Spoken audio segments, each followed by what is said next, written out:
үзэгчдээ MBC News мэдээллийн хөтөлбөрийн даваа гарагийн дугаар эхлэж байна. Мэдээллийн товчхонд анхаарлаа хандуулна.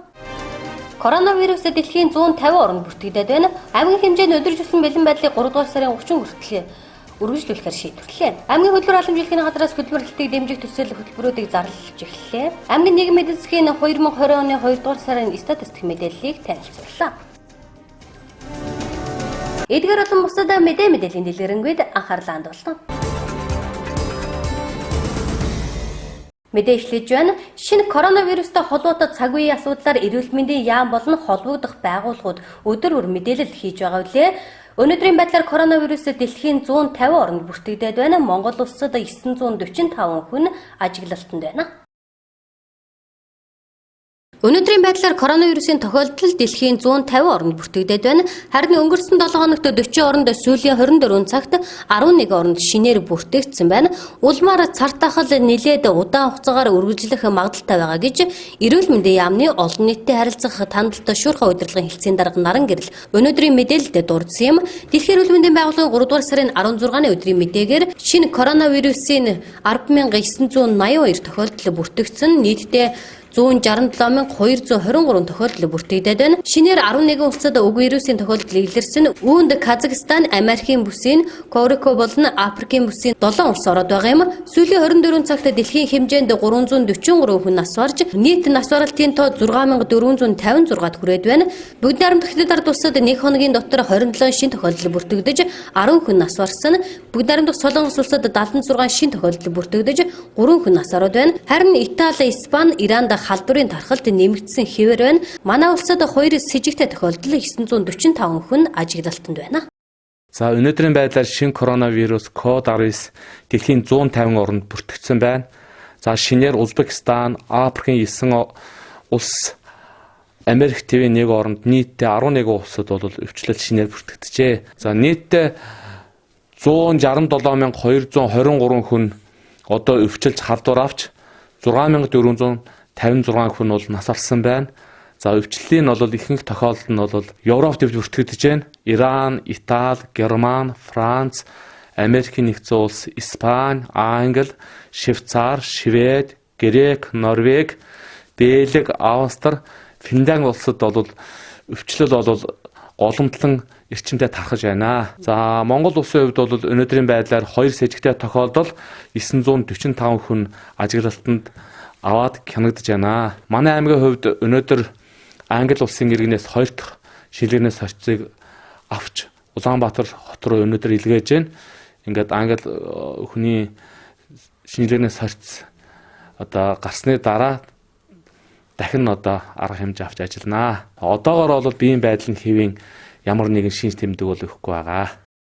Манай аймгийн тухайд Франц улсын иргэнтэй хамт нэгэн онгоцоор зэрэгэлдээ суудлын дээр сууж ирсэн бүх мөрөн суманд тусгаарлагдаад байгаа англи улсын иргэний биеийн байдал хэвэн байгаа бөгөөд эхний шинжилгээний хариу сөрөг гарсан нь өнөөдөр англи улсын иргэнээс 2 дахь шинжилгээг авч халдварт өвчин судлалын үндэсний төв рүү явуулаад байна.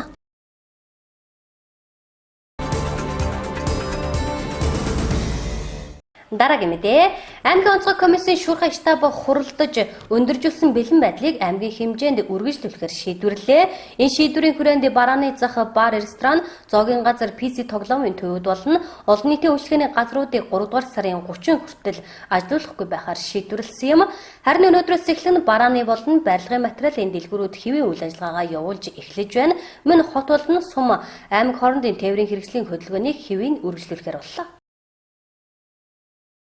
Өнөөдөр аймгийн онцгой комиссийн шуурхай штаб хуралдаж өндөржүүлсэн бэлэн байдлыг аймгийн хэмжээнд үргэлжлүүлэхээр шийдвэрлэлээ. Энэ шийдвэрийн хүрээнд барааны зах, сүмхийд, бар, ресторан, зоогийн газар, караоке, спорт зал, фитнес, йог, бясалгалын газрууд, бүжгийн клуб болон сауна, бильярд, тоглоомын газрууд, амралт, аялал жуулчлалын газруудын үйл ажиллагааг 2020 оны 3 дугаар сарын 31 дуустал үйл ажиллагааг нь зогсоохоор шийдвэрлсэн бөгөөд хүнсний зах, хүнс барааны дэлгүүрүүдийн үйл ажиллагааг хэвийн ажилуулахаар шийдвэрлэлээ. Та бүхэндээ өнөөдрийн мэндийг хүргье. Увсан аймгийн онцгой комиссийн шуурхай штаб өнөөдөр бас хуралдаад шийдвэрүүдээ гаргаж байна. Хэдийгээр одоо Увсан аймаг дээр гарсан английн иргэн маань сөрөг гарсан ч гэсэн бид нар бол өндөржүүлсэн бэлэн байдлаар ажиллагаагаа үргэлжлүүлнэ. За манай аймгийн хувьд бол 2 бомбттай байгаа. Бомбт маань одоо боршоо бомбтор бол зөвхөн одоо гадаад иргэдийг болон ачаад тээврийг бол зөрчүүлж байгаа. За гаднаас бол Монгол иргэдэд авч байгаа. Өнөөдрийн үед бол бид нар бас шатав дээр хэрэгцээд юу гэж яаж нөхлөөр тэн дээр бол асуумж авна. Асуумж аваад одоо сэжиг өхийн газраас одоо өвчлөл өндөртэй газраас ирж байгаа, дамжиж ирж байгаа хүмүүсүүдийг бол тусгаарлах байранда тусгаарлана. Ус аймаг дээр ирээд тусгаарлана гэдэг байдлаар бол шийдвэрээ гаргаад ажилд орцгож байна. За бас баян хэлгээд одоо сэжигтэй тохиолдол илрээд байж байгаа. Тийм болохоор бид нар одоо баян хэлгээтэй хилэлдэг одоо усоо бөхмөр нь энэ дээр бол шатабуудаа бол өндөржүүлсэн байдлаараа хിവэрэ цаашаа өргөжлөн. За баян хэлгээтэй бид нар бол бас холбогдоход эрсдэлтэй өндөртэй газар маань хотхрын нүүрсний ургаага. Хотхрын нүүрсний ургаагаас бол баян хэлгийн нүүрсний тээвэр манай Увс аймгийн Дулааны станцын нүүрсний тээвэр бол явж байгаа. Энэ дээр бол бас нэлээд өндөржүүлсэн байдлаар ажиллана. За уурхаан тусган руу орж одоо үйлчлэгээ авахгүй, тэн дээр бол хоолундаар үйлчлүүлэхгүй байхыг одоо нийт тээвж байгаа жолооч нар тээвэрчид бусад хүмүүстэй анхааруулж хэлэх нас зүйтэй байхаа гэж бодож байна.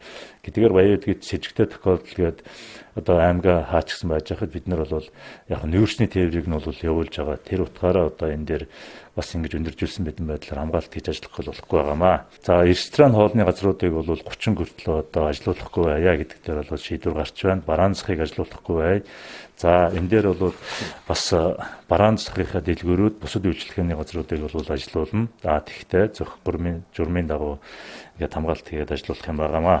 За бас ард иргэд маань одоо ингээд чөлөөт одоо цаг ихтэй байгаа. Гэр бүлээрээ хүүхэд одоо салхинд орч байна. Энэ нь бол бид нар албан ёсоор бол хориглоод байсан юм бол байхгүй байгаа. Тэгтээ хитих бөөгнөрл үүсэх өөрсдөө бид нар эрсдэлд ороод байна.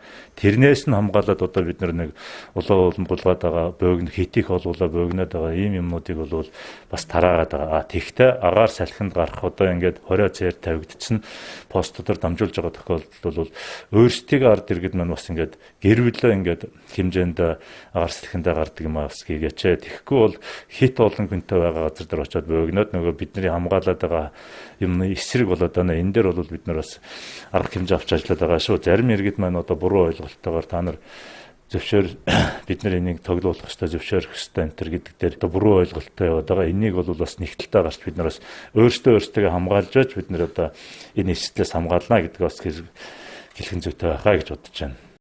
Улсын онцгой комиссийн шийдвэрийн дагуу өнөөдрөөс эхлэн Сум аймаг хот хоорондын хөдөлгөөнийг хэвийн өргөжлүүлэх бөгөөд хот хөдөө зорчих жолооч болон зорчигч иргэдэд холбогдох байгууллагын албан агчид хяналт тавьж ажиллах юм а.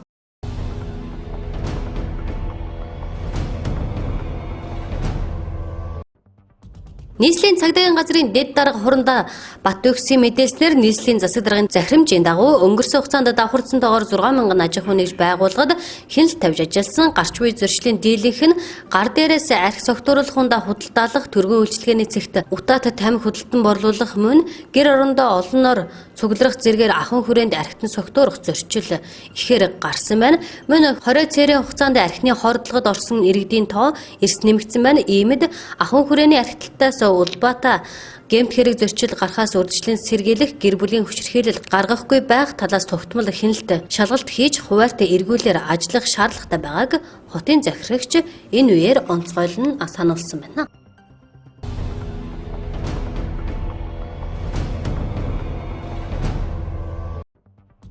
Завхан аймгийн нийт сумуудад 2-3 дугаар саруудад их хэмжээний цас орсны улмаас тал газраа 40-с 60 см, уулархах газраа 60-аас 80 см, гуй жалгандаа 1-с 2 м цастай болж үйлсэн мөсөн бүрхүүл тогтож, хаваржилт хүндрэг төлөвтэй байна. Баян тэс тусан цэнгэл их уул тэс асгат баяархан нөмрөг тэлмэн төдөвтэй цагаархан яруу идэр улаастаа алдар хаан цагаан чулуут зэрэг сум цагаан зудтай 4 сум цагаанаар зудрахуй ангилалд багтан 24 сумын хэмжээнд 18,000 толгой мал хорогдоод байгаа. Аймгийн онцгой комисс аймгийн засаг даргын зүгээс улсын чанартай зам даваануудыг нээх тэс баян тэс тусан зэнгэл их уул асгат баяархан нөмрөг сумдад зам даваа онгойлгоход шаардлагатай хүн хүч машин механизмыг дайчлан татаж зам онгойлгох ажлыг зохион байгуулж байна. Монгол Улсын шадар сайд улсын онцгой комиссийн дарга инх төвшингээр ахлуулсан улсын онцгой комиссийн шүүрхай бүлэг өнгөрсөн 2 дугаар сарын 13-наас 17-ны өдрүүдэд баруун аймагуудад ажиллах үеэр Тусан аймагт 803 тонны өвсийг үнгүйгээр 905 тонн тижээлийг 50% хөнгөлөлтөө өнөр олгохоор шийдвэрлсэн билээ. Завхан аймгийн засаг даргын саналаар тус шийдвэрийг албажуулахаас өмнө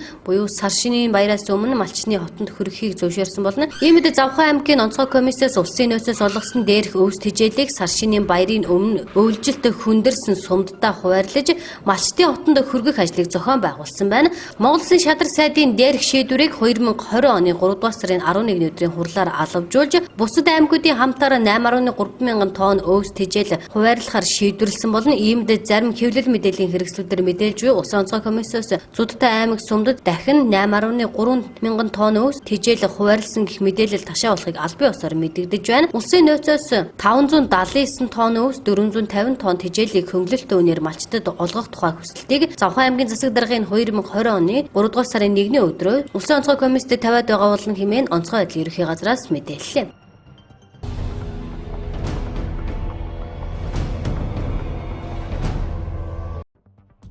Коронавирусын дэгдэлт тархалтай холбоотой ихнийх улс орнууд цэцэрлэг сургуулийг хууль хорионд оруулаад байгаа бөгөөд 29 нь улс орн сургалтын хэлбэрийг онлайнаар зохион байгуулж байгаагийн нэг нь Монгол улс юм. 3 дугаар сарын 12-ны 13-ны өдрүүдэд сургуулийн өмнөх боловсрал, бага боловсрал, суур боловсрал, бүрэн дунд боловсрал, эсэлтийн ерөнхий шалгалт, насан туршийн боловсрал, тусгай хэрэгцээтэй боловсрал, эрүүл мэндийн боловсролын нийт 209 хичээл бичигдэж өнөөдөр буюу 3 дугаар сарын 16-наас эхлэн телевизүүдээр гарна. Энэ удаагийн тэл хичээлийг 16 телевизийн уран бүтээлч, багш, дохионы хэлний багш, хэлмэрч, орчуулагч, арга зүйчид, боловсролын хүрээлэнгийн судлаачид, зэрэг зөвлөх чиглүүлэгчид хамтран бүтээсэн юм. Насан туршийн боловсрал, тусгай хэрэгцээтэй боловсрал, эрүүл мэндийн боловсрал, эсэлтийн ерөнхий шалгалт гэсэн хичээлүүд бүх телевизүүдээр гарах бол бусад хичээлүүд хуваарийн дагуу телевизүүдээр гарна. Тиймээс багш эцэгчүүд та бүхэн хуваарийн дагуу хүүхдийнхээ хичээлийг хийлгэхэд анхаарлаа хандуулах нь чухал юм а.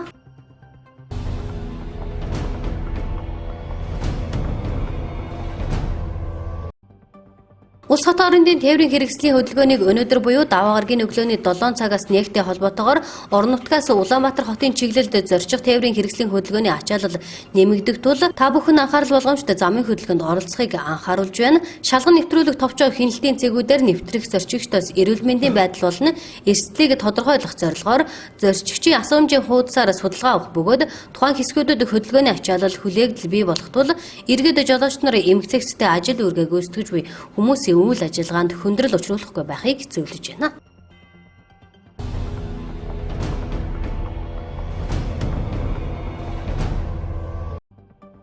Нэмэгц зөрчлийн албан татврын урамшууллын 3 дугаар сарын суглааны тохирлын нэвтрүүлэг энэ сарын 22-ны нэм гарагт боловсрол телевизээр орон даяар шууд дамжуулна. Суглааны тохирлоор супер шагналын 30 сая төгрөгийн эзнийг тодруулах юм. Иргэд өнгөрсөн 2 дугаар сарын 1-ээс 29-ний хүртэлх хугацаанд худалдан авалт хийсэн цахим төлбөрийн баримтаа энэ сарын 21-ний 23 цаг 59 минутаас өмнө цахим төлбөрийн баримтын системд бүртгүүлснээр нэмэгц зөрчлийн албан татврын урамшууллын суглаанд хамрагдана азтан болох боломжтой юм а. Дараагийн мэдээ хөтөлбөр эрхлэлийн үндэсний зөвлөлийн 2020 оны 1-р сарын 31-ний өдрийн тогтоолоор батлагдсан хөтөлбөр эрхлэлтийг дэмжих төсөл хөтөлбөрийн хүрээнд манай аймгийн хөтөлбөр халамжуулалтын газраас хөтөлбөр эрхлэлтийг дэмжих хөтөлбөрт хамрагдах иргэдийг 3-р сарын 27 оны өдрийн хүртэл цахимаар бүртгэж эхэллээ. Хөтөлбөр эрхлэлтийн үндэсний зөвлөлийн 2020 оны 1-р сарын 31-ний өдрийн тогтоолоор батлагдсан хөтөлбөр эрхлэлтийг дэмжих төсөл хөтөлбөрийн хүрээнд аймгийн хөтөлбөр халамжуулалтын газраас зарлаж буй ажлын байрыг дэмжих хөтөлбөр, хөгжлийн бэрхшээлтэй иргэний ажлын байрыг дэмжих хөтөлбөр, малчтын хөтөлбөр эрхлэлтийг дэмжих хөтөлбөр, ахмад мэргэжилтний зөвлөх үйлчилгээг хөгжүүлэх хөтөлбөр зэрэг дээрх дөрвөн төслийн хөтөлбөрт хамрагдах хүсэлтэй иргэдийг цахимаар болон утсаар зөвлөгөө мэдээлэл өгч бүртгэл хийж эхлээд байна. Хөтөлбөр эрхлэлтийн үндэсний зөвлөлөөс 2020 оны 1 сарын 31-ний өдрийн тогтоолоор хөтөлбөр эрхлэлтийг дэмжих төсөл хөтөлбөрүүд одоо батлагдсан байгаа. За тэгээд одоо манай аймагт хөтөлбөр эрхлэлтийг дэмжих чиглэлээр төсөл хөтөлбөрүүд маань зарлагч эхэлж байна. За энд болохоор ажлын байрыг дэмжих хөтөлбөр байгаа. Ажлын байрыг дэмжих хөтөлбөрийн эргэн төлөвлөлт нөхцөлтэй санхүүгийн дэмжлэг зарлагч байна. За энэ нь болохоор хуваарь хөтөлбөр эрхэлж байгаа. Хуваарь хөтөлбөр эрхэлж бичил бизнес эрхэлж байгаа одоо хүмүүс зориулсан 35-аас дээш хөдөлмөрийн насны хүмүүс зориулсан ийм санхүүгийн дэмжлэг зарлагч байгаа. 5 хүртэлх саяыг 36 сарын хугацаанд одоо эргэн төлөвлөлт нөхцөлтэйгээр олгодог тийм санхүүгийн дэмжлэг байгаа. За дараагийнх нь болохоор хөгжлийн бэрхшээлтэй иргэний ажлын байрыг дэмжих хөтөлбөр байгаа. Энэ нь болохоор хөгжлийн бэрхшээлтэй иргэн болон байнгын асаргаанд байгаа хүүхдэд одоо асарч байгаа. Өрхийн хэмжээнд үйлдвэрлэлийн үйлчилгээ эрхэлж байгаа тийм үйлдвэрлэл эрхлэгч зориулсан санхүүгийн дэмжлэг байгаа. 4 жилийн хугацаанд 1-5 хүртэлх сая төгрөгийг 50% иргэн төлөгдөх нөхцөлтэйгээр олгодог тийм санхүүгийн дэмжлэг байгаа. За дараагийнх нь болохоор малжуулах арга хэмжээ байгаа. За малжуулах арга хэмжээ нь болохоор цөөн малтай иргэдийг одоо малжуулах тийм арга хэмжээ. За 150 хүртэл толгой малтай бол 5 сая төгрөгөөр 151-ээс 200 хүртэл толгой малтай бол 4 сая төгрөгөөр малжуулдаг байгаа. 3 жилийн хугацаанд одоо буцааж иргэн төлөх нөхцөлтэйгээр олгодог байгаа. За ахмад мэргэжлийн зөвлөх үйлчилгээгээд боловсрал, хөдөө аж ахуй, эрүүл мэнд, төрийн захиргааны салбарт одоо олон жил туршлагатай ажилласан тийм ахмад мэргэжилтнүүдийг одоо зөвлөхөөр авч ажиллаулдаг тийм зөвлөн туслах үйлчилгээ гэж байгаа. За эдгээр хөтөлбөрүүд бол зарлагдсан байгаа. За тэгээд энэ жилийн хувьд болохоор нэг коронавирус гэдэг вирус гарсантай холбоотой хүн амьтныг цуглуулж болохгүй учраас тухайн хөтөлбөрүүдийг одоо бид нэр иргэдэд мэдээллийн одоо олон нийтэд одоо ил тод нээлттэй байдлаар зарлаад 3 дугаар сарын 27 хүртэл одоо цахимаар болон утасны дугаараар 70 45 50 30 90 66 70 40 гэсэн утсуудаар одоо тухайн хөтөлбөр сонирхож байгаа хүмүүс зөвлөгөө мэдээллийн нөгөөд бүртгэл үүсгэж авч байгаа. За суманд байгаа хүмүүс болохоор сумын хөдөлмөр эрхлэлт халамжийн асуудал хариуцсан мэргэжилтэн хандаад бүртгүүлж болно. Мэдээлэл аваад бүртгүүлж тухайн хөтөлбөрт одоо хамрагдана. Хөгжлийн бэрхшээлтэй иргэн байнгын асаргаанд байдаг хүүхдээ асарч буй эцэг их нь хуваараа болон бүлэг нөхөрлөл хоршооны хэлбэрээр өрхийн үйлдвэрлэл аж ахуй бичил бизнес газар тариалан фермерийн аж ахуй эрхлэх хэрэгэнд 1-5 сая хүртэлх төгрөгийн санхүүгийн дэмжлэгийг 48 сарын хугацаанд 50% иргэн төлөгдөх нөхцөлтэйгээр олгоно. Ахмад мэргэжилтнүүдийн мэдлэг ажлын туршлагыг өвлүүлэх, зөвлөн туслах үйлчилгээний үзүүлэх, өсвөр хойч залуу үеийнхэнд хөдөлмөрийн дадал олгох чиглэлээр ажиллуулж, орлогын дэмжлэг үзүүлэх хөтөлбөрийн зорилго оршин Ахмад мэргэжилтний зөвлөн туслах үйл ажиллагаа шаардлагатай байгаа боловсрол, эрүүл мэнд, хөдөө аж ахуй болон төрийн захиргааны салбарт үйл ажиллагаа явуулж буй төрийн болон хувийн хэвшлийн байгууллагууд зөвлөх үйлчилгээ авах хэрэгцээ, шаардлага, ажлын цар хүрээг тодорхойлно. Хөдөлмөр халамж үйлчилгээний газарт хүсэлт гаргана, хөтөлбөрт хамрагдах боломжтой юм а.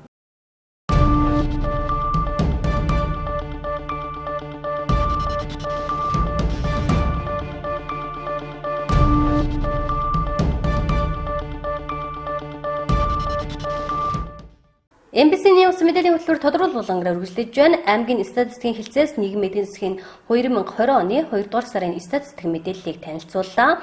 2 дугаар сарын статистик мэдээлэлд 12 салбарын мэдээлэл багтсан бөгөөд 11 салбар өссөн үзүүлэлттэй, 1 салбар буурсан үзүүлэлттэй байна.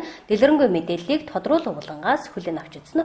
Улс аймгийн 2020 оны 2 сарын аймгийн нийгмийн эдийн засгийн танилцуулга бол гарахад боловсруулагдсан гарсан байгаа. За үүнээс бол одоо энэ 2 сарын танилцуулгад маань бол нийтдээ 12 салбарын статистик үзүүлэлт бол боловсруулагдсан. За үүнээс 11 салбарын статистик үзүүлэлт бол одоо өссөн эрэх үзүүлэлттэй, нэг үзүүлэлт маань бол одоо буурсан үзүүлэлтийг бол харуулсан байгаа. За тэгээд дэлгэрэнгүй одоо та бүхэндээ танилцуулъя. Хөдөлмөрийн салбарын тухайд бол одоо хөдөлмөр халамж үйлчилгээний салбарт бүртгэлтэй 669 иргэн бол одоо бүртгүүлсэн байна. За энэ маань өнгөрсөн оныхоо мөн үеэс 9.8% бол буурсан үзүүлэлтийг бол харуулсан. За нийгмийн даатгалын сангийн хувьд бол нийтдээ 3.5 тэрбум төгрөгийн орлогыг бол одоо бүрдүүлсэн. Нийтдээ 10.5 тэрбум төгрөгийн зардлыг бол одоо зарцуулсан байна. Орлого маань 20.5%-аар, зардал маань 21.5%-аар бол одоо тус тусдаа өссөн үзүүлэлтийг бол харуулсан. За нийгмийн халамжийн сангийн тухайд бол оны эхнээс одоо давхарсан тоогоор 11.3 мянган хүнд 13.4 тэрбум төгрөгийн ол тэтгэр тэтгэмжийг бол одоо олгосон байна. За тэтгэр тэтгэмж авсан хүний тоо маань бол одоо 4.9%-аар бол өссөн. Тэтгэр тэтгэмжийн олгосон зардлын хувьд бол одоо 2.1%-аар бол буурсан үзүүлэлтийг бол харуулсан. За аймгийн хэмжээнд 2020 оны эхний 2 сарын хувьд бол одоо 319 их бол одоо амарчсан байгаа. 320 хүүхэд бол одоо мэндэлж төрсэн байна. Нийт одоо төрсэн их маань бол одоо 20.4%-аар, төрсэн хүүхэд маань 19.4%-аар одоо тусдаа бол одоо өссөн үзүүлэлтийг харуулсан. За энэ оны 2 дугаар сард бол одоо халдвар төвчний тохиолдол 110 одоо халдвар төвчин маань одоо бүртгэгдсэн. Өнгөрсөн оны мөн үеэсээ 5 тохиолдлоор бол одоо өссөн үзүүлэлтийг бол харуулсан. За гэмт хэргийн статистик үзүүлэлтээр бол одоо нийтдээ оны эхнээс 2 сарын байдлаар 39 гэмт хэрэг бол бүртгэгдсэн байгаа. Энэ маань өнгөрсөн оныхоо мөн үеэс одоо 20.4% бол буурсан үзүүлэлтийг бол харуулсан. За мөнгө зээлийн тухайд бол одоо нийт оны эхний 2 сарын байдлаар 165.7 тэрбум төгрөгийн зээлийн үр үлдэгдэл байна. За энэ маань өнгөрсөн оноос 15.1% бол одоо буурсан үзүүлэлтийг бол харуулсан. Нийт хадгаламжийн үлдэгдэл маань бол 131.4 тэрбум төгрөгийн одоо төгрөгт бол хадгаламжийн үлдэгдэл маань хүрсэн байгаа. Энэ маань өнгөрсөн оныхоо мөн үеэс 22.7 тэрбум төгрөгөөр бол одоо өссөн үзүүлэлтийг бол харуулсан. За нийт хадгаламжийн үлдэгдлийн маань бол 78% нь бол одоо хугацаатай, 22% нь бол одоо хугацаагүй хадгаламж бол эзэлж байгаа. За хадгаламж эзэмсэгчдийн тоо маань бол одоо давхарсан тоогоор аймгийн хэмжээнд 74.7 одоо мянгад одоо хүрсэн үзүүлэлтийг бол харуулжээ. За төсөө санхүүгийн тухайд бол нийтдээ орон нутагт олох дэмжлэг тусламжийн орлого нийлээд 7.6 тэрбум төгрөгийн орлогыг бол одоо бүрдүүлсэн. Өнгөрсөн оныхоо мөнөөс 40%-аас өссөн үзүүлэлтийг бол харуулсан байгаа. За аймаг өөрөө бүрдүүлж байгаа төсвийн орлого маань 2.5 тэрбум төгрөгт бол хүрсэн. Өнгөрсөн оныхоо мөн үеэс 25.4%-аар бол одоо өссөн үзүүлэлтийг бол харуулсан. Төлөвлөгөөний гүйцэтгэл маань аймаг одоо эхний 2 сарын байдлаар бол 1.8 тэрбум төгрөгийн одоо төлөвлөгөөг биелүүлэх байснаас 2.5 тэрбум төгрөгийн одоо төлөвлөгөө гүйцэтгэлийг биелүүлж 32.9% төлөвлөгөөний биелэлтэйгээр одоо аймгийн орлогыг бол одоо бүрдүүлсэн байна. За нийтдээ 11.5 тэрбум төгрөгийн зардлыг бол одоо төсвийн зардал бол гарсан. За энэ зардал маань өнгөрсөн оныхоо мөн үеэс 15.1%-аар бол одоо өссөн үзүүлэлттэй байгаа. За нийт зардлын хэмжээнд аймгийн өөрөө бүрдүүлж байгаа төсвийн орлогын маань эзлэх хувь бол одоо 21.3% хүрсэн. 1.7 пунктээр өмнөх оныхоо мөн үеэс өссөн үзүүлэлтийг бол харуулсан байна. Гадаад худалдааны статистик үзүүлэлтээр бол оны эхний 2 дугаар сард импорт маань 3.7 сая Америк долларт бол хүрсэн байгаа. Өнгөрсөн оны мөн үеэс 13.6%-аар бол одоо буурсан үзүүлэлтийг бол харуулсан. Харин экспорт бол 8.2 мянган Америк долларт бол одоо хүрсэн. Өнгөрсөн оныхоо мөн үеэс 6.2 мянган Америк доллараар буюу 36.6 дахин өссөн үзүүлэлтийг бол одоо харуулсан байгаа.